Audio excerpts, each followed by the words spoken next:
Good day and happiness life mga ka-life change. So gusto nyo ba ng mga natural remedy sa inyong katawan na pampaganda ng kalusugan? So napakasimple lang ang ating gagawin. Kailangan natin is kumuha ng isang lalagyan, okay, para sa ating pinapakuluang tubig. Another thing is, ito yung tinatawag na Asian remedy medicine. Okay, ginagamit ito sa mas maraming sakit ngayong panahon ito. Kasi ngayon pa lang tinuturo sa atin. So maglalagay tayo ng 1, 2, 3, 4, 5, 6,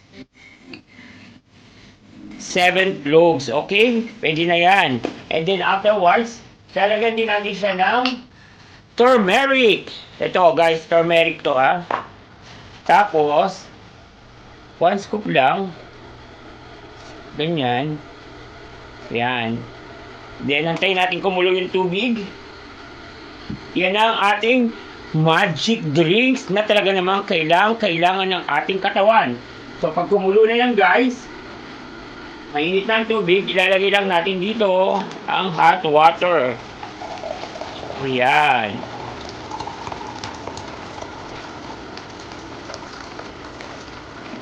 Ayan siya guys.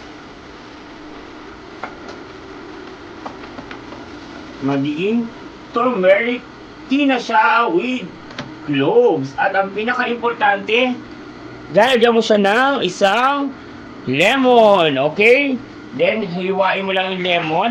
Pipigain. At ilalagay mo dito.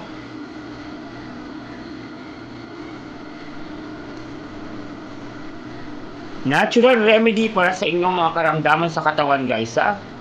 Okay? So, piniga na natin ng isang lemon.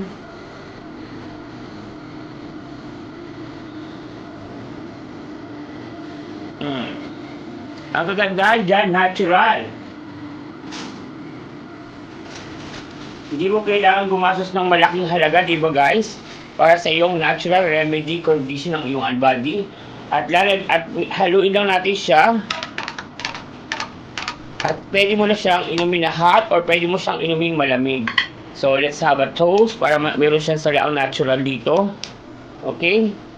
Punasan lang natin. And then, this is it. Eto na guys, ang ating magiging natural and very healthy, powerful sa ating katawan.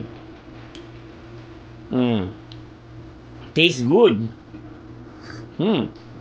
Yan. Sarap ng lasa niya guys.